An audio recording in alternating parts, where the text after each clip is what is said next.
Hello and welcome back to our post-sermon podcast series. I'm your host Natalia and it's been a minute. I'm glad we're back. And we're in conversation with Pastor Jeremy. Hello Pastor Jeremy, tell me how you're feeling.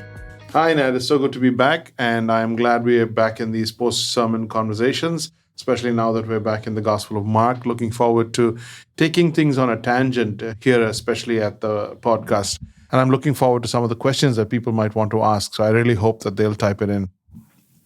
Great. So there have been many themes covered in this sermon because of the questions asked to Jesus, right? One recurring theme seems to be money and giving. Where do you think Jesus stood on the whole issue of taxes to a foreign occupant nation? And what about tithing? Because he mentions the widow at the end.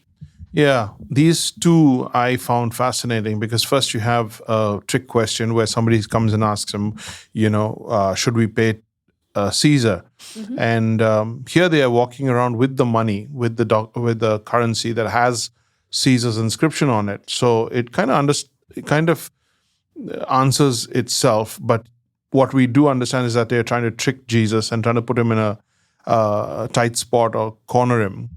While that is true, and we talked about that on Sunday in the sermon, I was intrigued by the whole issue of whether, Jesus was okay with the Roman occupation, submitting to the Roman occupation.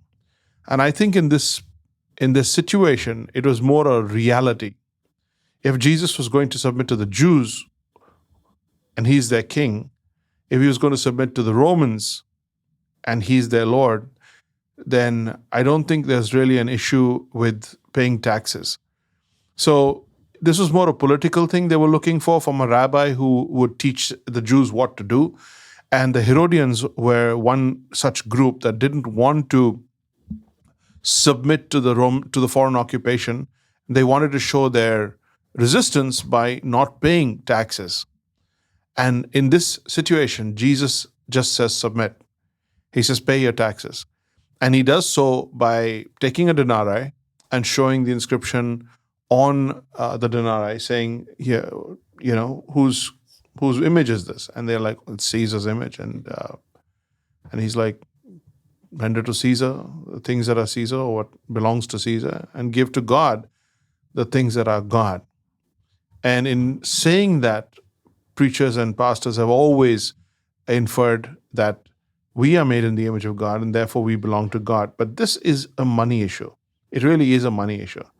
So Jesus was not just saying you give to Caesar what belongs to Caesar, that is the tax amounts, but he's also saying that every believer, every follower of God, every man who fears God, a God-fearing person, should pay their taxes and also give to God what belongs to God.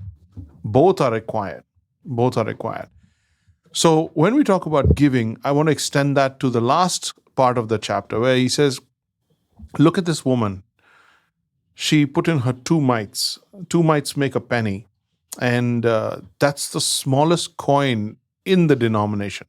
So you got a denarii in the first few verses, and then you got half a penny in the last couple of verses. And Jesus is saying no matter how big it is, taxes, or how small it is, the fact of the matter is that giving is very, very important.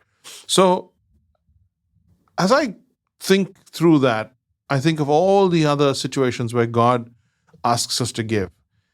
You asked about tithing. Mm-hmm. Jesus definitely supported that, not just being a Jew, but spiritually speaking also, because it was the duty of the Israel nation to set aside 1/10 for the Levites, the temple guard, the people who served in the temple. So that's how God, in fact, sorted things out so that the Levites would always have enough. Interestingly, the Levites also tithe. So let's do the math. 11 tribes tithe to the 12th tribe. So that's 110%. And then they tithe out of the 110%. They're back to kind of 100%, 99. So they get almost the full amount. So while everybody else gets 90 and they give away 10, the Levites actually land up with 100. I don't know what you want to do with that, but It's an interesting it's an fact. interesting bit of maths. And I was very proud of myself when I finally You got should through that. be. Yes. So Jesus supported tithes and tithing, but tithing was very specific. You take out a calculator and you calculate down to 10%. Mhm. And when we talk about tithing, it's not quite the same thing. It's a value, it's not a law, but it goes beyond that. And that's why I want to mention that Jesus supported tithing, and they made it into a law, a burdensome law, where people had to give a certain amount minimum. And for this widow, it was more than she could afford, so she gave everything. And that's not what God had in mind. However, tithes were meant to keep the temple going. But apart from tithes, which you must give, is there anything else that you could give or should give or would like to give? So then when you look at giving in the scriptures, it has so many different variations. You've got the thank offering, you've got the sin offering, you've got I think you just mentioned it, the crops and Yeah. and the first fruits. Fruit. Yeah. So that's called the harvest offering. So in any given situation, through the year, through the festivals, through the situations, you have the once a year sin offering, you have the through the year sin offerings, and you've got the thank offerings when things go well. So it's not just tithing. It's not just tithing. Now, here's my point. This is what I think we really need to understand as believers. If God wants me to tithe, and He wants me to give my taxes, and He wants me to give a thank offering, and He wants me to give a first fruits offering, that's a lot of offerings. Who enables people? Who supplies people to be able to give those offerings? If God demands it, does He supply it? Do you see an encyclical progress here, a motion? Do you see that when God asks for something, He gives you that so that you may give Him, so that you may give others, so that the widow is taken care of? You see what I'm saying? And I think we have a very contractual and limited understanding of giving. I think we want to give out of our want. We want to give out of our 100%. So we're doing the math and we're calculating down to 100%. But we don't get that as we give, God gives in order for us to give more. As we thank, God gives so that we could thank more. As we give our first fruits, God gives more crop so that we can give more. So in harvest, there's abundance. In tithing, there's abundance. In thanking, there's you get what I'm saying? It's just like, it's so amazing to think about the whole cycle. Don't just minus your 10% and sit and blink. That it's not that. It's that God asks you to give so much because He plans to give so much. And I think believers miss that. Yeah. I think we don't get to the bottom of why God demands so much from us. And then if He demands, who's supplying? So here's my thing, and I don't mean to be judgmental here, but I think we never see God at His potential of giving to us because we never push our potential of giving to others. So when Jesus is confronted, when He's questioned, when He's cornered on this matter of giving, Jesus supports the idea of taxes. He supports the idea of tithes because your government needs money to run the country. Your temple needs money to run the worship, and your society and people need money around you. And there's widows and there's orphans. Everybody needs it. So who's going to give it? And you say, "Oh, how can I give so much?" Well, you can if you allow God to complete the circle. So, in so much as it doesn't go against God, Jesus was saying we ought to be submissive or we ought to be subservient to the rulers and governing bodies around us. But He goes far more than that to say, does it come from a generous heart? Because if it comes from a generous heart, God will never make you feel or allow you to feel shortchanged. I like what you said. It was a law for them, tithing, but it is not. It's not a law for us. It's more about value, and it's the entire aspect about the attitude toward money. Very, very interesting. Another interesting aspect was about heaven. You spoke about heaven this time, right? So I was wondering, how are we living in earth? We only know about things on earth, that's how much our minds can comprehend, human beings. How do we prepare for a spiritual reality that surpasses our imagination? It's way beyond we can think or comprehend about heaven. Yeah, I don't think the church teaches this enough. I don't think uh, we I think we're too scared to broach the topic because we know so little about it. Mm-hmm. But when Jesus, just in passing, says, "There's no married people in heaven," like as if he's been there and came to tell you about it, um, it is because he is. He did. Yeah. He is from heaven, and he's the only one who can tell us what heaven is like. So I would want to stop and footnote. I would want to check the footnote on that and ask Jesus, take him aside and say, tell me a little bit of what heaven's like.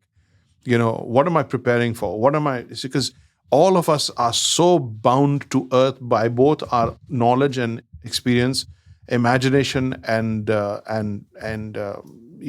dreams, everything. Even in our dreams, when we dream and in our dream we die, we wake up at that moment because we don't know what Don't comes know what after else death. to. Yeah. And so the mind, hits the wall and just says, "Wake up! This is it. This is the end of the road." But the fact is, Jesus is constantly preparing us for the future. He's constantly talking about eternity, and he's constantly talking about life in heaven. And if I go to prepare a place for you, I will come and pick you up. I'll come and get you, so that you can be with me where I am with my Father in heaven. The whole story about Jesus is about eternity. It's about a reality that we cannot even comprehend. So I wish back in the sermon I could have really unpacked that.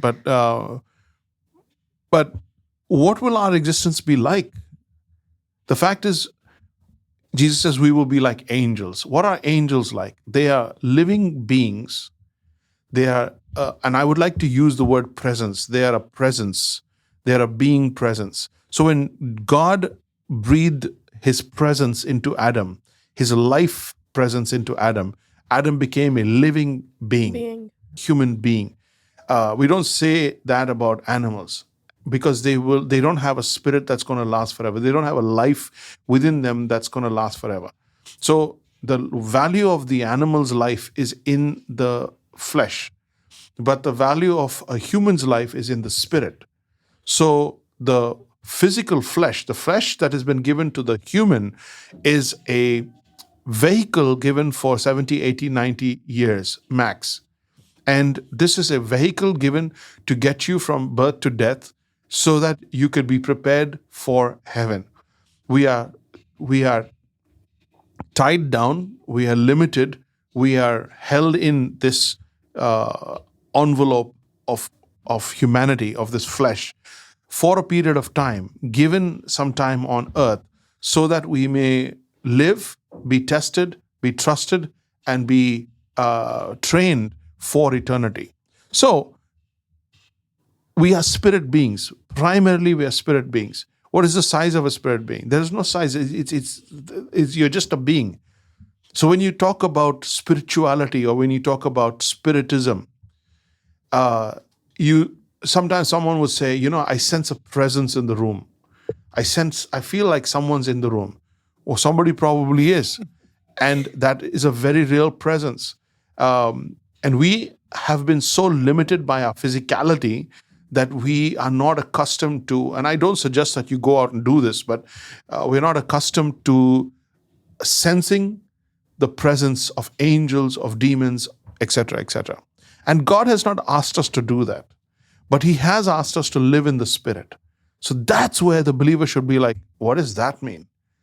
And for the most part, we go into mystical, we go into, spiritual in terms of emotion. But what God really means is you are a being. So how do you prepare for your future habitation? 1 Corinthians 15 is all about this.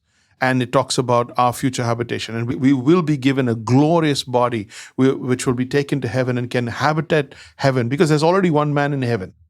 There's a man in heaven, and we're going to shake his hand, and he's actually representing both being and body. Both being and body in heaven. And he's going to come back and give us the same body, and we're going to be like Christ.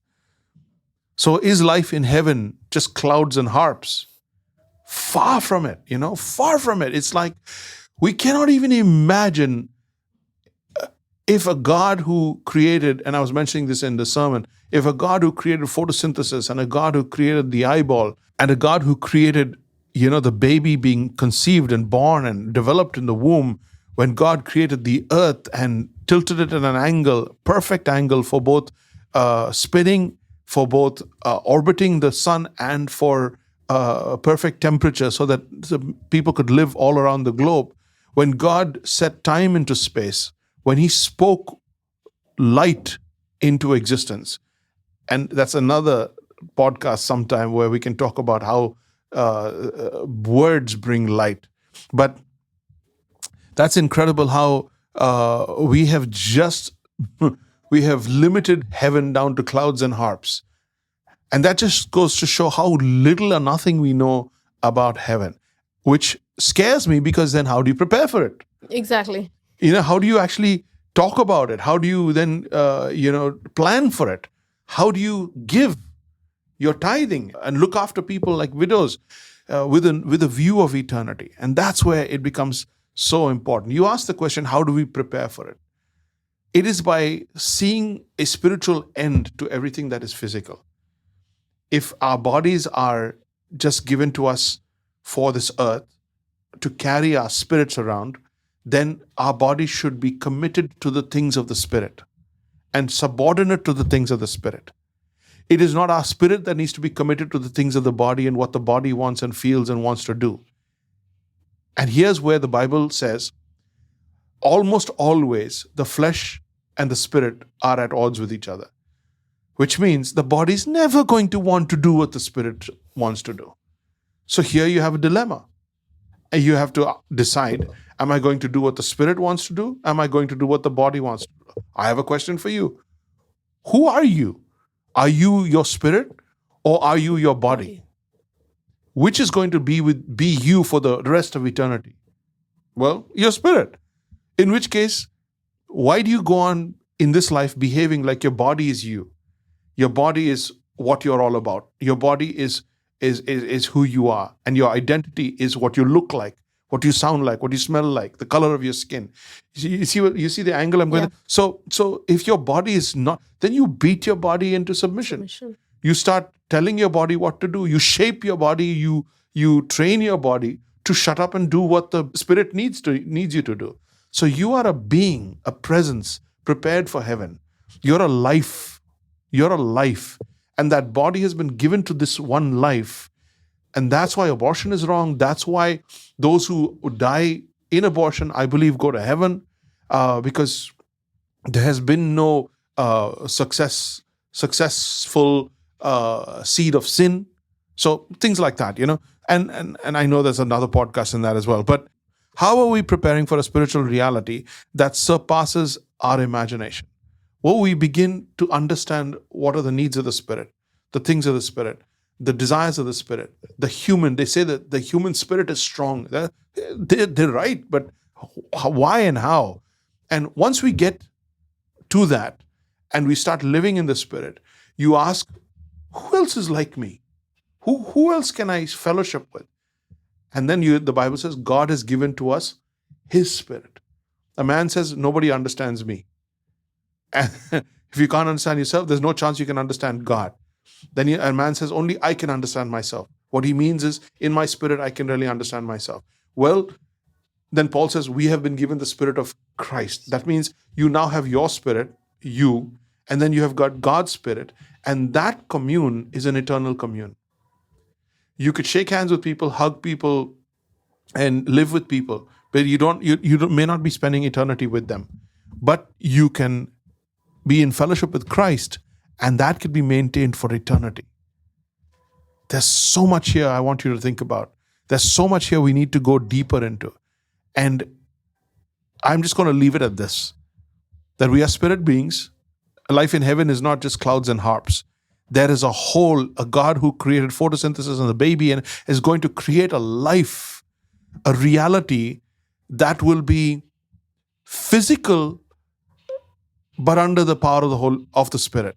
Because like I said, we got Jesus with a body in heaven. So we're going to be recognizing one another. We're going to be walking, talking. We're going to be working. We're going to take this world, take everything that's bad about this world and remove it. Take this world and redeem it and completely make it new. Start again. And that's what heaven's going to be. It's going to be a world that's absolutely perfect. And in that world, we will be in sync with our emotions, sync with our thoughts, and then all of our emotions and thoughts are going to be in sync with our spirit. And we'll be actualized. We'll be completely actualized. What you're looking for here is only in heaven. So Jesus is what you need to be talking to. Jesus is who you need to be talking to. So how do we prepare for that? By talking to Jesus, by having a relationship with Him, building spiritual disciplines that prepare you for heaven, by studying scriptures and finding out what heaven is like, and by seeing and valuing everything on earth in the light of heaven. Do the math. One last thing. There were several sects within the Jewish community. The Pharisees, Sadducees, the Herodians, several more.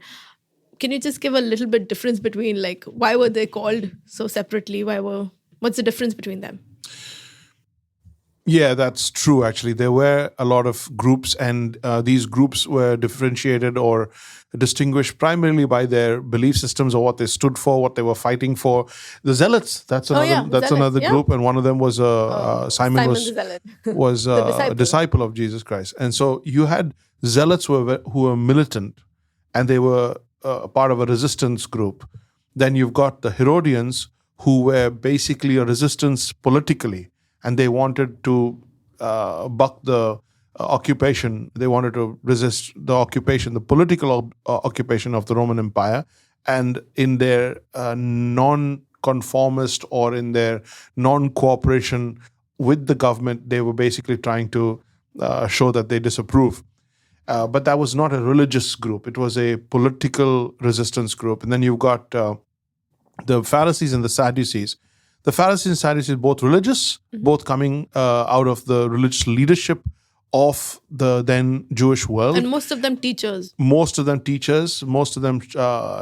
but there's the slight difference that only Mark, the Gospel of Mark, covers the fact that they did not believe in the resurrection. So how on earth they got to that conclusion? They should probably listen to this podcast. But which one of them? The Sadducees. That's why they were sad. Yeah, you see. So the Pharisees would be your most average religious leaders, but their problem was hypocrisy. Their problem with the Sadducees was that they differed with them religiously in regard to the resurrection. And the whole hope of the Pharisees was in the resurrection. Because the Pharisaical tradition was started with a few people that said, if you keep the law, the Messiah will come. Yeah. And the Messiah will come to bring life, and to emancipate us. And then they believed in the resurrection, so to new life So let us be absolutely meticulous about keeping the law. So it started with such a good heart, but then it went way off track. Then you've got the Sadducees that differed with them. So they probably believed all of the same things in terms of keeping the law and whatnot, but then they differed in terms of the things. So that was a religious and a theological, I suppose, if you want to use that term, difference between the two of them. And the Pharisees differed with Herodians. They hated the Herodians. They were not okay with each other, but that was a political problem that they struggled with. The Pharisees were kind of okay with the Roman Empire. They accepted the reality of it. I suppose Sadducees had done the same things. Yeah. So I suppose within these groups, these were the slight distinctions. But for the most part, as Jews, they were all committed to the Torah and to Israel and to the promises. Yeah. Okay. Thank you so much. Thanks for tuning in for this entire episode. You can leave us a comment or a review on the Apple Podcasts or any other podcast platforms that you use, or on YouTube as well. You can even write to us at pstjeremy@gmail.com, and we'll see you in the next podcast.